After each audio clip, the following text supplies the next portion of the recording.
फिर से बवाल हो अबकी के होलिया में कि फिर से बवाल हो अबकी के होलिया में और बड़ी पिटाई हूँ जे रंग लगाए निषाद जी के मलिया के गलिया पे। मारे सिक्सर के 6 गोली छाती मेरे पावर होला निषाद जी के जाती। कम्मा रंग डालब तुम्हें जाड़ ना लगी, एक बार डरवा लेबू तो तोहार भाईवा हमार सार ना लागी।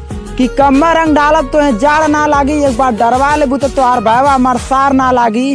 अब पहले डारे तो दा माँ कसम तुम्हें तनिको बेकार ना लागी। राजा जी पूरा भिजा दे बका कि रंगा वही में गिरा दे बका।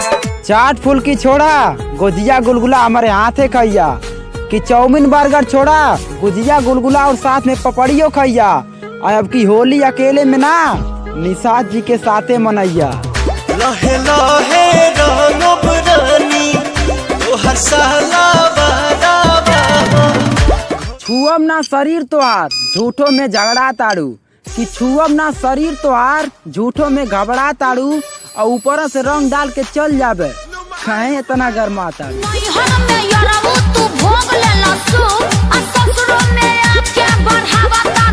तू केतना पानी में बाड़ू ए होलिये में खुद बता देलू कि तू केतना पानी में बाड़ू ए होलिये में खुद बता देलू। फेक आईडी से नाम का पूछली मिले के पता बता दे। छोड़ के जात बाड़ू जान तू कौनो कहत रहल कि यूपी में का बा तो सुना लोग यूपी में सब बा। यूपी के सरकार बा न्याय के छोड़ा न्याय के खिलाफ बा कि यूपी के सरकार बा विरोधियन के बाप बा और राम के साथ खड़ा पूरा निषाद साम्राज्य बा। याद रखिया यूपी में सब बा। यूपी में सब बा, यूपी में सब बा। यूपी में विरोधियन के पावर दिखावे के बा कि यूपी में विरोधियन के पावर दिखावे के बा और एक बार फिर से राम राज निषाद राज ले आवे के बा। जय श्री राम।